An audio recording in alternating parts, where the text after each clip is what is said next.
You're listening to the Aesthetically Speaking podcast, presented by Ntoh. Welcome to the Ntoh podcast. I am Robin Ntoh, and I am the host for our podcast today.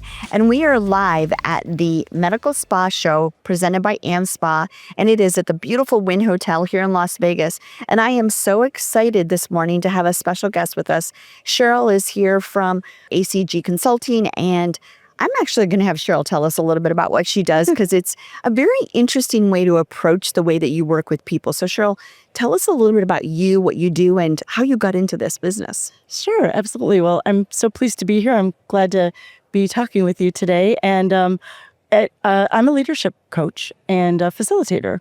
And I work with ACG Practice Partners, as you mentioned, and we work exclusively with aesthetic plastic surgery practices, helping them streamline operations and improve profitability, and to the point of what I do, develop their teams, develop high-performing teams.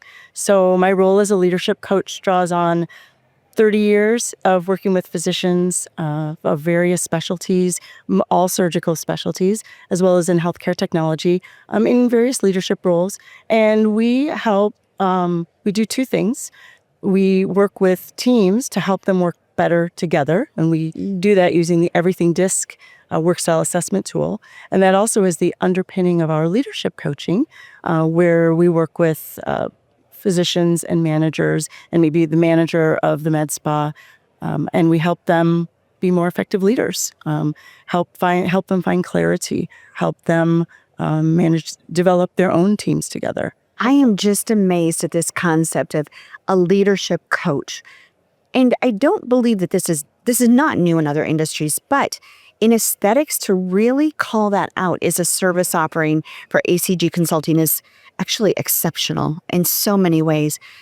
I'll share a personal experience just because I feel this is so critical in this space, but I was given the opportunity to have a coach, and people wonder, well, a life coach? No, I think that this is more of a business coach, someone that was there to develop or help me develop my skills or my areas that I was not necessarily aware of or areas of opportunity. And, you can think of things like emotional intelligence is a big topic these days.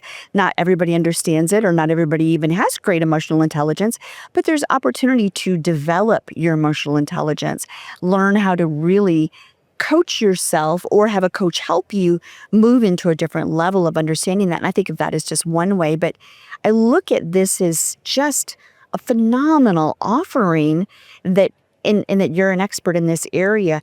Let's talk a little bit about where some of the nuances of leadership coaching really do apply in aesthetics. And I know that you mentioned staff, so if we want to start there and think about where we cultivate staff into higher performing individuals in your practice, so many things that we could say about that. Let's talk a little bit about where you might even start from a baseline. Yeah, well, I would say you mentioned something in your sharing there about self-awareness. And I would say it starts with self-awareness. I mean, people have to be aware of their own strengths and stressors. And I think that leadership coaching and all the coaching I've done with practice managers and physicians, but primarily practice managers, is getting them to see what drives them and what their behaviors, how their behaviors impact the rest of their team. And what good leaders do is create an environment where they can help their team reach their potential and grow professionally, grow personally. So I think that helping, as we do with aesthetics, working with the leaders, and honestly, at ACG Practice Partners, what I've been finding is that it's not just managers that we're working with, but we're working with a lot of the surgeons, because so many aesthetic practices are solo, as you know, and the doctors, we have a number of clients who are excellent leaders. They're doing things with their staff to develop the staff.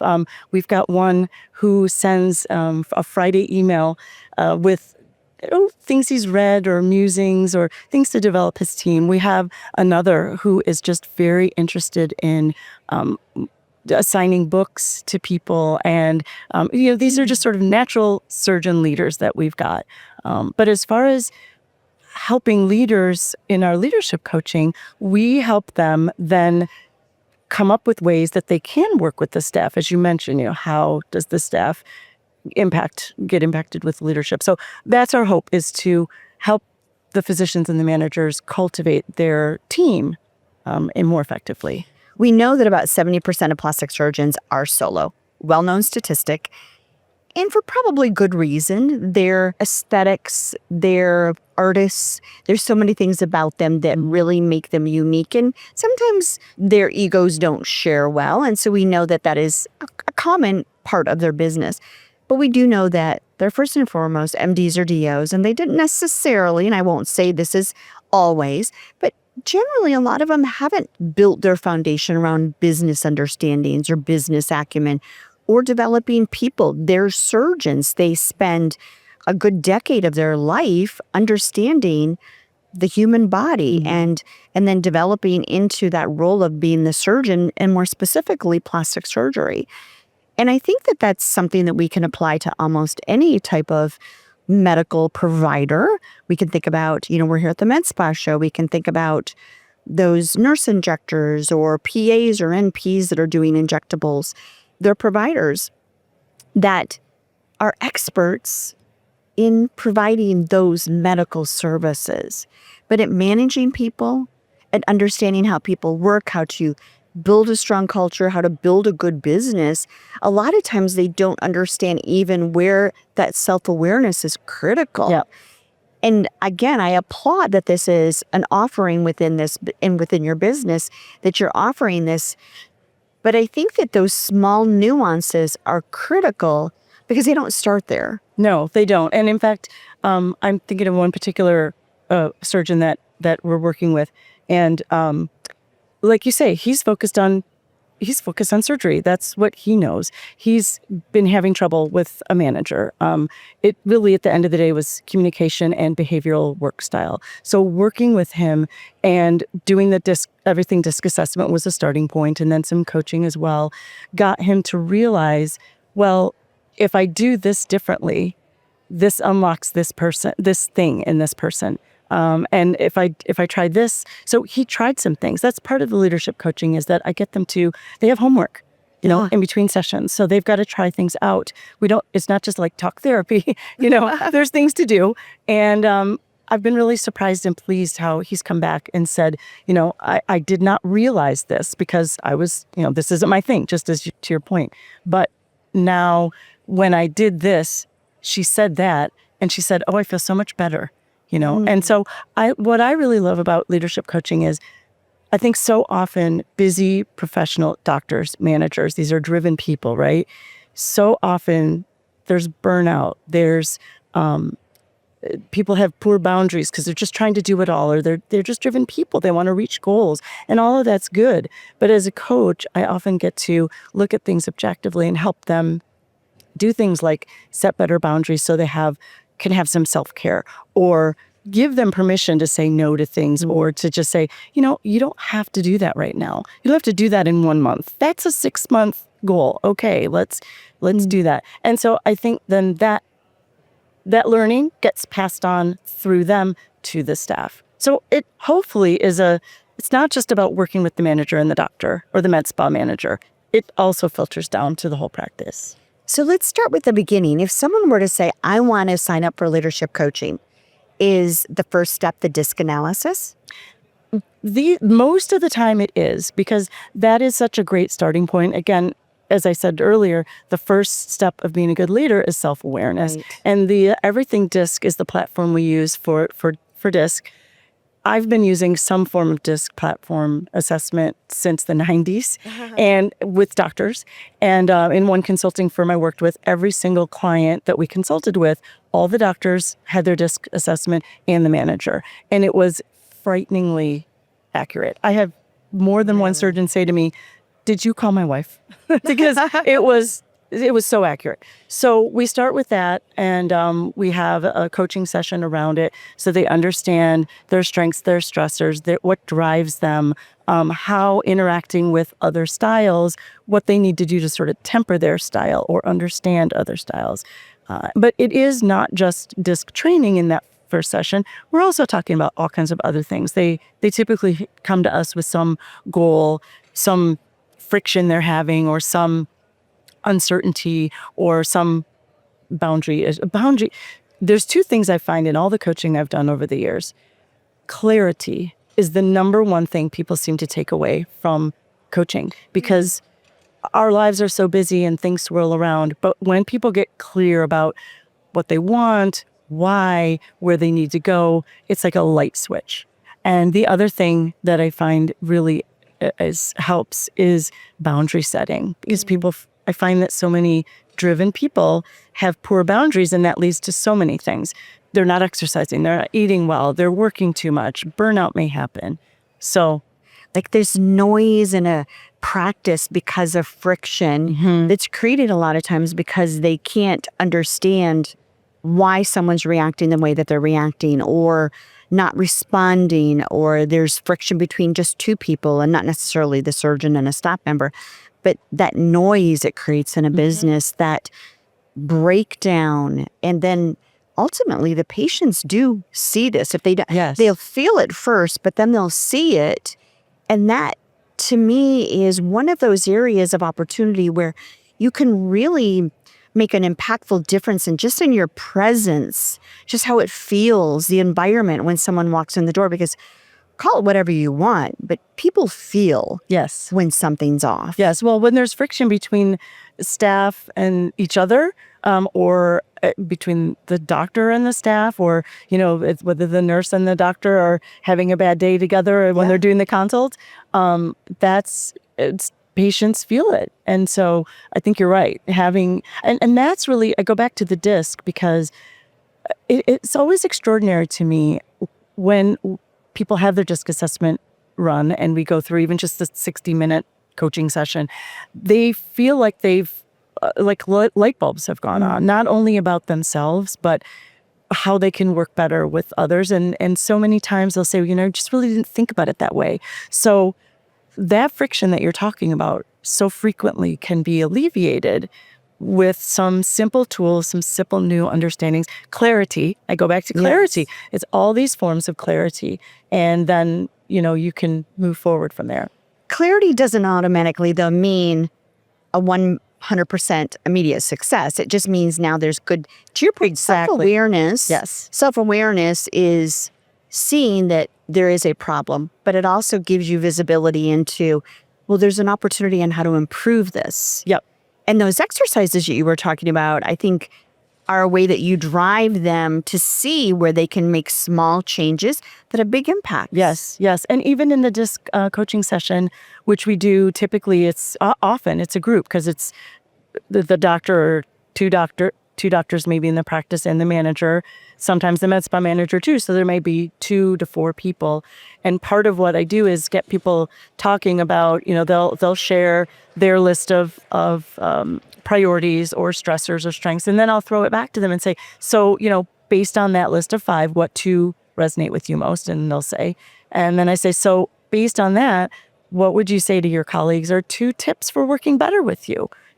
So that clarity from their perspective of how to define what works better for them, as well as whoever else is in the session knowing, this is how they really, because we can guess at what other people want all day long. But the truth is, when they tell us, then we actually know. That's true. It's a good point. How responsive or accepting do you find these staff are? For example, is there sometimes where it's visible that there's someone that's not accepting of this new learning or coaching, and they might even reveal themselves as what we call the bad apple that we need to weed out of a practice? Where do you find that happens sometimes? I haven't found the bad apple yet per se, but where you're going with this reminds me that there have been several times where I can tell that this person isn't going to stay. They're not a bad apple, but the job's not a right fit, or they're just too burned out, or the friction between them and the doctor is kind of insurmountable. I mean, when you start getting down to things like they talk about lack of trust, or they talk about the staff not respecting them, or maybe the manager doesn't respect the doctor, or, so those things do come out. I mean, the coaching sessions are confidential.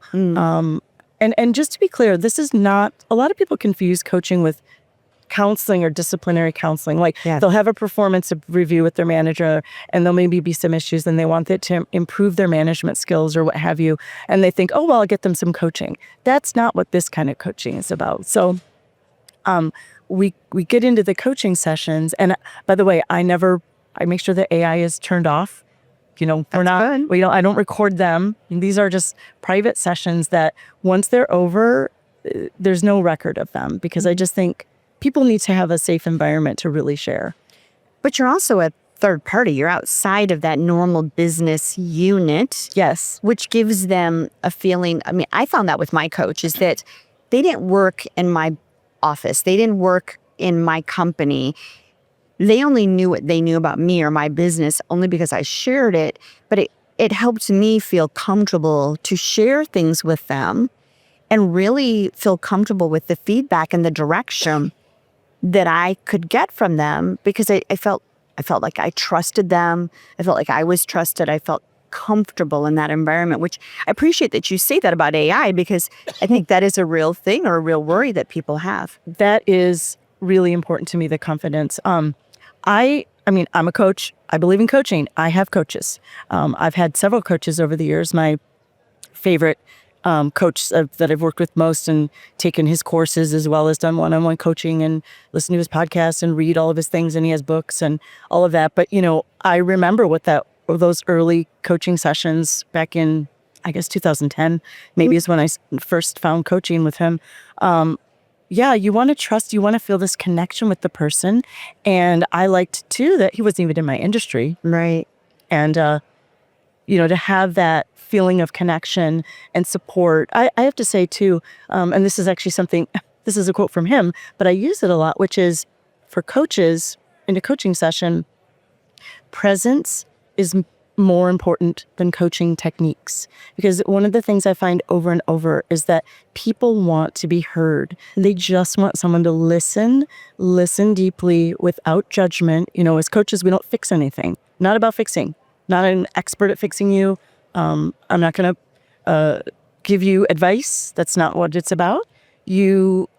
People sort of kind of guide themselves to their own decision. And as a coach, you impart wisdom from experiences maybe, but the listening and the presence is what a lot of people really appreciate. That's when breakthroughs happen. But I think going back to your earlier point, you help them become self-aware. Yes, exactly. That is what happens when you're self-aware. All of a sudden you're like, oh, in more than one session, I think, listen to them and saying, now I see why that did not work with that person.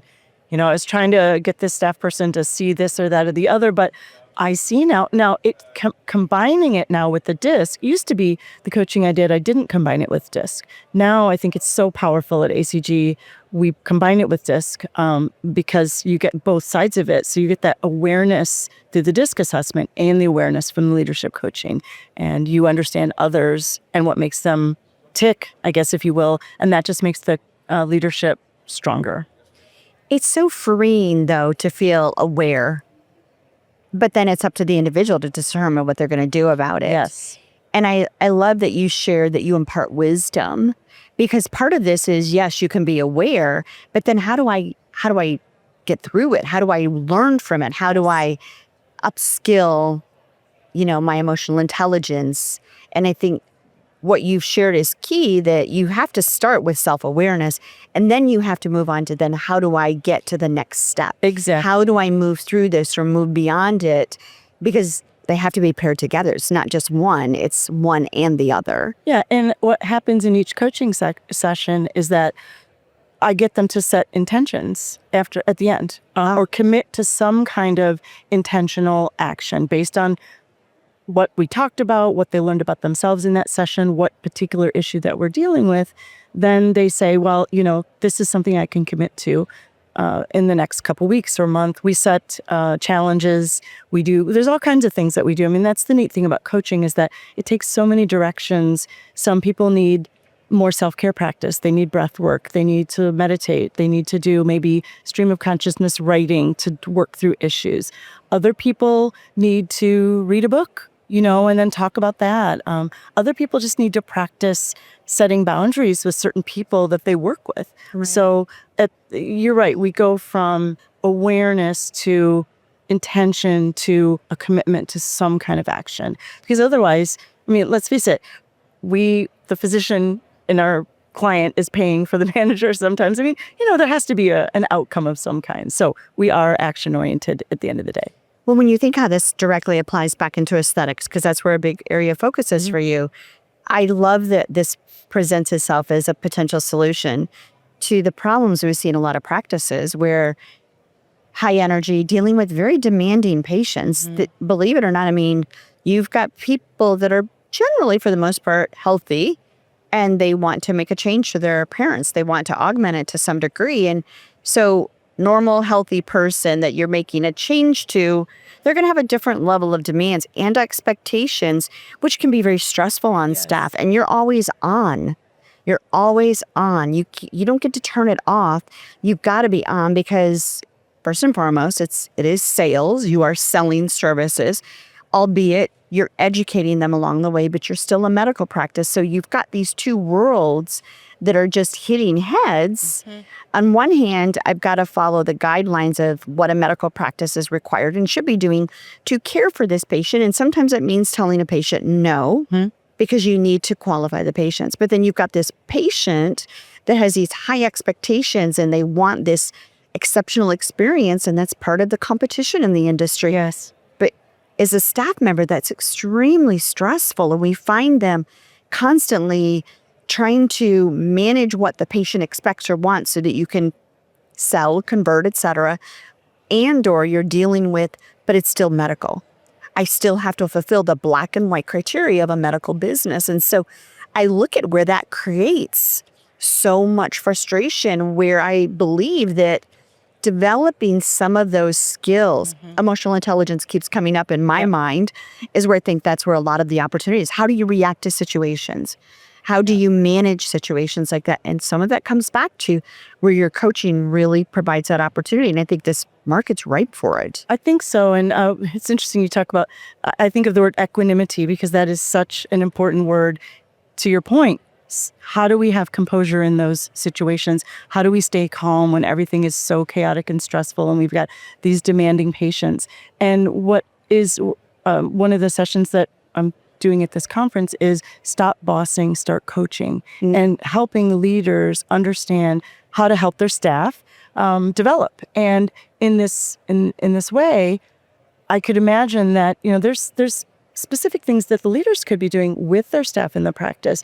It is something could be as simple as sending around a newsletter, an email that talks about emotional intelligence, or maybe they read Carol Dweck's growth mindset book, and they talk about it. I was at a session yesterday.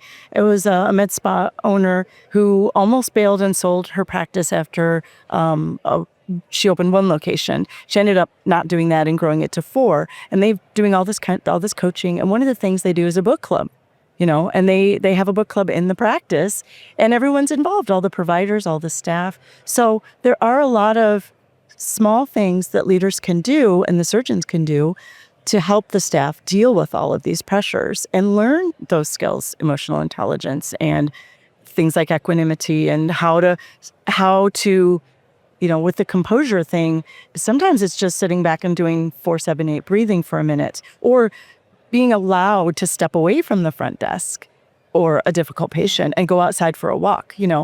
That takes some guts for the doctor to allow that to happen, or the med spa owner to allow it.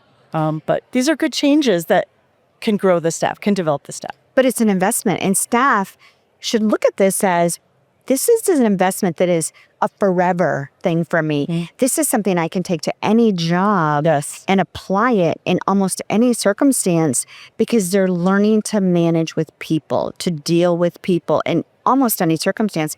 And I find that practices that do this build a very strong culture. Yes, and resilience. I think there's another word that is in coaching and emotional intelligence resilience, too. Resilience, because we all face difficulties, whether it's the difficult patient or, the fact that we're just not getting as many consults, we're not following as many leads, we're closing as many surgeries as we want to, that's stressful too. How do we combat that? How do we still get up in the morning, go to work, put a smile on our face? How do we just keep going? And that's something that is important for leaders to cultivate in the practice. Well, Cheryl, I've enjoyed this conversation so much. I find that what a unique offering. And to make it available for any type of aesthetic practice, what a great way to really invest in practices so that they've got these long-term growth options. I go back to a saying that was something shared with me: culture eats strategy for lunch. Yes. And you can have the best strategy in the world, but if you don't have the right people with the right mindset and the right intention, your practice is not going to survive. That's right. So That's right. tell people how they can find you. You can find us at acgpracticepartners.com is the website. And we're on social media as well, Instagram and YouTube. Thank you so much for joining us today. I appreciate it. Thank you for having me. Thanks for listening to Aesthetically Speaking, the podcast where beauty meets business, presented by Nextech. Follow and subscribe on Apple, Spotify, YouTube, or wherever you like to listen to podcasts. Links to the resources mentioned on this podcast are available in your show notes. For more information about Nextech, visit nextech.com, or to learn more about TouchMD, go to touchmd.com.